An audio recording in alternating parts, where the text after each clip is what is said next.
Vamos abordar de maneira bem geral o que está acontecendo através de uma entrevista, de uma conversa com o senador Tasso Gereissati, do PSDB. Muito boa noite, senador. Obrigado pela sua disposição em participar aqui da roda. Senador, o senhor faz parte de uma roda, hein? Por favor, não aguarde que eu lhe passe a palavra. Inicialmente, eu queria lhe perguntar, senador, o senhor se arrepende de ter votado por uma PEC que está sendo vista aqui na nossa roda, por exemplo? Temos chamado essa PEC de uma burla das leis fiscais, um drible das leis eleitorais, um assintoso atentado a princípios da Constituição. Não sei se o senhor adere à nossa avaliação, mas a pergunta está no ar. O senhor se arrepende de ter votado a favor? Bom, primeiro, boa noite, obrigado pelo convite. E colocar para você que não me arrependo. E, infelizmente, eu não vou aderir, acho que pela primeira vez, à sua opinião e a opinião de todos os que estão aí com você nesse painel tão inteligente. Mas eu acho que eu, pessoalmente, e muitos dos senadores com os quais nós conversamos, estávamos diante de uma situação muito difícil.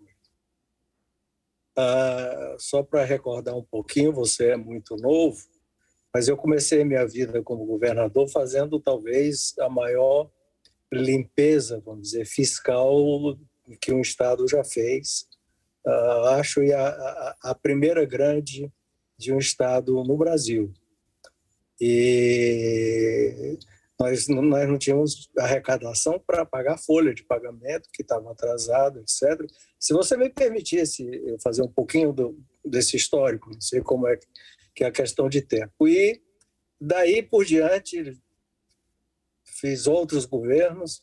De lá para cá, o estado do Ceará nunca, e acho que foi o único estado que desde essa época, 86, nunca teve déficit fiscal.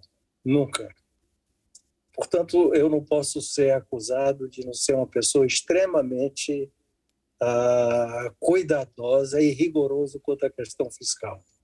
Ao mesmo tempo, eu digo para você que também no governo Fernando Henrique fui dos maiores defensores, ao lado do governo Fernando Henrique, Pedro Malan, ministro da Fazenda, toda a equipe econômica, enfim, a defender e brigar por uma reforma fiscal que trouxe a superávites primários sucessivos durante os 8 anos do governo Fernando Henrique.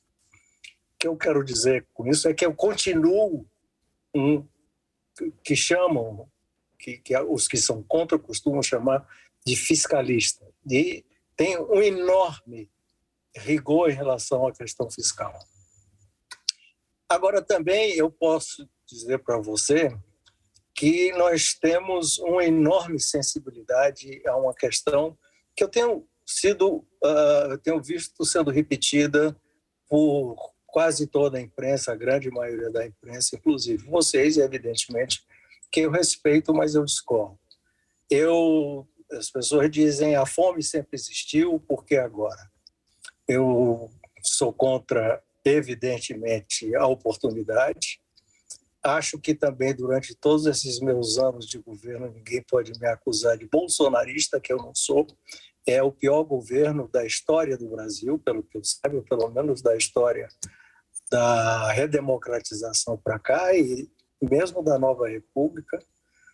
E seria o último, ou um dos últimos, a querer uma reeleição do governo Bolsonaro, do presidente Bolsonaro, e nem ajudaria isso nunca.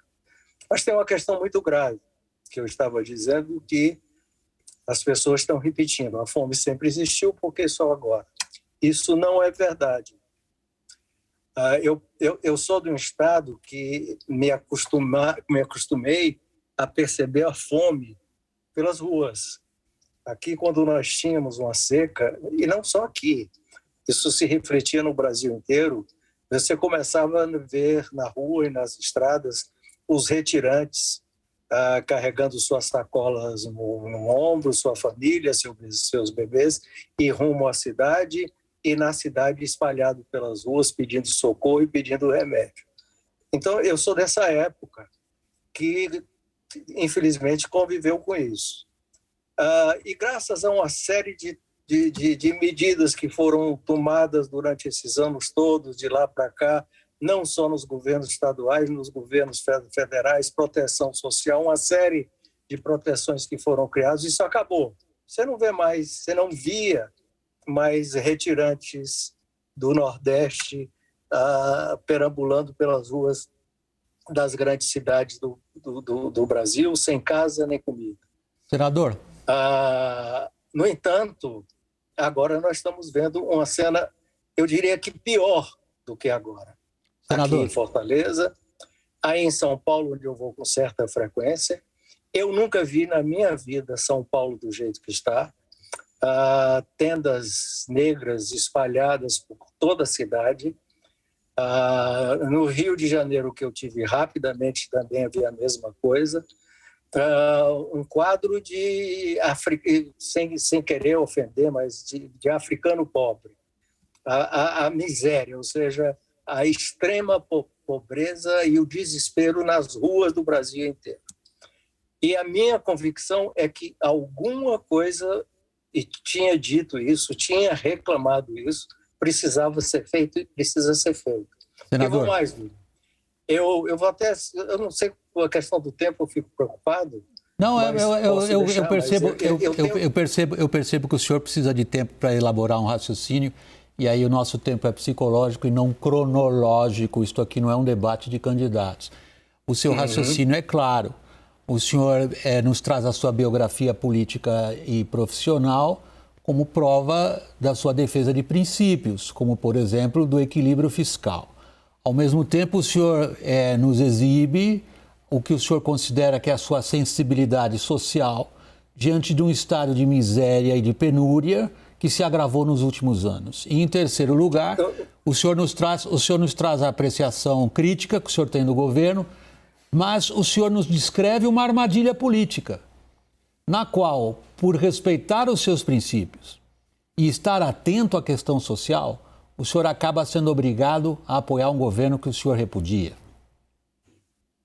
Eu não apoio esse governo de jeito nenhum. Não há hipótese de eu apoiar esse governo. Não há hipótese de eu votar nesse governo. Agora, não há hipótese também de eu perceber, e desculpe só lhe fazer a meu ver, uma correção. Não é a questão da fome, não se agravou nos últimos anos, se agravou nos últimos meses. São Paulo, há um ano atrás, na pandemia, São Paulo não estava assim, Fortaleza não estava assim, Rio de Janeiro não estava assim. Não sei explicar por quê, tem muitas explicações, mas, enfim, precisa ser melhor estudado. E isso vem se agravando nos últimos meses ou no último ano de uma maneira seríssima.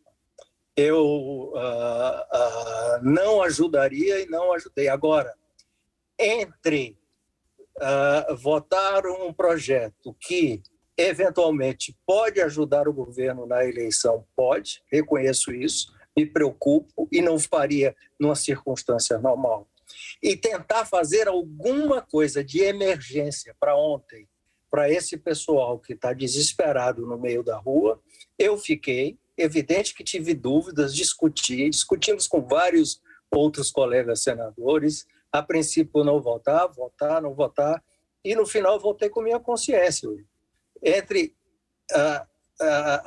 apoiar um governo que eu reprovo em tudo, praticamente em tudo, apoiar não, apoiar uma medida que o favorece, fora da hora, tentando burlar a lei eleitoral, tentando burlar a lei de responsabilidade fiscal e com fim eleitoreiro, mas não fazer nada neste momento era outra opção em relação a essa população que está aí. Senador, deixa eu passar a palavra, deixa eu passar a palavra agora aos meus colegas.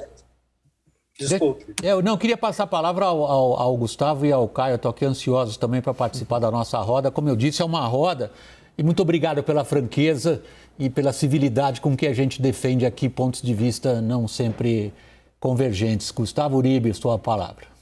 Senador, boa noite. Senador, o senhor fala do aumento da pobreza e realmente aumentou no Brasil, mas o pacote, se fosse só o Auxílio Brasil, teria um impacto de 20 bilhões. O pacote tem um impacto de 40 bilhões. E nisso tem voucher para caminhoneiros, subsídio para etanol e até gratuidade para idosos em transporte público. E eu não vi o senhor ou o PSDB ir contra esses outros penduricalhos. Por que o PSDB só não defendeu o aumento do Auxílio Brasil para combater a miséria e defendeu os demais gastos? Não, nós defendemos o auxílio, nós não defendemos os demais gastos. Nós não tínhamos, naquele momento, como votar contra os demais gastos. Nós defendemos duas medidas: o aumento do Auxílio Brasil, de 400 para 600, o fim da fila, porque, evidentemente, você está vendo gente na rua que não está recebendo esse auxílio, e as outras medidas eu concordo que são totalmente inapropriadas. Mas naquele momento, neste momento, entre ter que engolir isto dentro daquele contexto que o William chamou de uma armadilha política, foi uma armadilha política, e fazer alguma coisa de emergência para esta população. Está no noticiário hoje, algum instituto, são 60 milhões de pessoas. Mas estamos falando, já outra pesquisa deu 30 milhões de pessoas. Olha, há uma semana atrás eu tenho parado e conversado com essas pessoas aqui em Fortaleza, principalmente até por ser político, por me interessar o que está acontecendo. Eu dei R$20 a uma família que estava parada na rua, e essa pessoa se emocionou e disse: o senhor não sabe a importância que esses R$20 vai fazer na minha vida. Então, o que eu quero dizer é o seguinte: nós não tínhamos saída, a saída era não fazer nada. E, na minha consciência, eu não concordo, não poderia contribuir para que não fizesse nada. Agora, o setor sucroalcooleiro é um absurdo, até porque eles devem estar com margem altíssima, porque não tem por que eles estarem acompanhando o preço do petróleo. O preço do petróleo se resolve lá fora, não tem nada a ver com o setor sucroalcooleiro, que a matéria-prima é a cana-de-açúcar. Mesmo um caminhoneiro que tem um caminhão hoje custa, sei lá, mais R$500 mil por aí, evidentemente que esse homem não está morrendo de fome, está com sua atividade prejudicada, está tendo problemas, como todo mundo está, e assim por diante. Agora, entre não fazer nada, essa era a nossa opção, naquele momento era essa a opção. E vou adiante aí, que eu coloco até para discutir mais adiante. Esses 39 bilhões também não é bom, não é saudável, mas nós temos muita gordura jogada fora que nós temos de onde tirar, bastando o que o governo queira e o próprio Congresso queira. Senador, deixa eu passar a palavra para o Caio. Senador, boa noite. A PEC, uma vez aprovada, vai beneficiar eleitoralmente o presidente Jair Bolsonaro, especialmente na sua região, Nordeste, onde o Lula tem uma folga? Olha, pode ser que sim, mas eu não acredito. Eu acho que essa questão de Bolsa Família, na cabeça da população mais pobre, no coração do pessoal mais pobre daqui da nossa região, está com o retrato do Lula e acabou.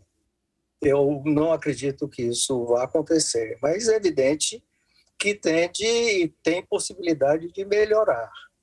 Mas o que eu quero colocar, eu acho que não muda o quadro aqui no Nordeste, nem muda o quadro entre os... Pode até amenizar um pouco o quadro, mas não muda o quadro. Mas quero mais uma vez enfatizar que não foi com objetivo eleitoral passar 4 anos reclamando desse governo, falando mal desse governo, apontando erros graves desse governo, e agora fazer uma coisa com objetivo eleitoral para esse governo. Senador, o Caio lhe pediu que fizesse uma avaliação das chances eleitorais do governo diante da aprovação da PEC.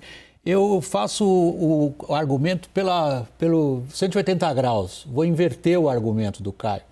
Do seu ponto de vista, por exemplo, temos a sua colega, a senadora Simone Tebet, como postulante ao cargo de presidente pelo MDB, fala-se da possibilidade do senhor vir a ser o vice-presidente na chapa dela. Que dano essa PEC traz à sua postulação política? Eu não acho que traz um dano maior. Eu não sou ainda... Existe essa discussão, candidato a vice-presidente, mas eu não acho que traz um dano maior, não. Eu acho que a questão da candidatura da Simone é muito mais uma questão de trazer uma alternativa diferente aos extremos que estão aí. Essa extrema-direita, que eu nem sabia que existia no Brasil de uma forma tão radical e cheia de preconceitos e visões de mundo que eu pensei que ultrapassadas, e uma esquerda que está voltando a uma política antiga dos anos 50, do tempo da Guerra Fria, quase, que está se discutindo. E também para minimizar, do ponto de vista da população brasileira, os ódios, os extremos. Eu acho que a candidatura da Simone ela vai se propor a ser a única candidatura que pode unir razoavelmente esse país que está dividido pelos ódios. Então, essa é a grande mensagem que ela acho que se propõe a levar e que é o nosso papel levar para o país. Uma alternativa diferente, dizer ao brasileiro que nós não precisamos estar divididos entre esses dois polos, nem podemos estar e nem devemos estar divididos e vivendo entre ódios. Senador Tasso Gereissati, do PSDB, nosso muito obrigado do WW pela sua disposição em participar dessa roda aberta. E boa noite. Eu ter um minuto só para falar uma coisa que eu queria falar. Fique à vontade. Tem, William? À vontade. Alô? Por favor, sim, estamos na sua escuta. Seguinte, você está falando de 39 bilhões. Agora foi aprovado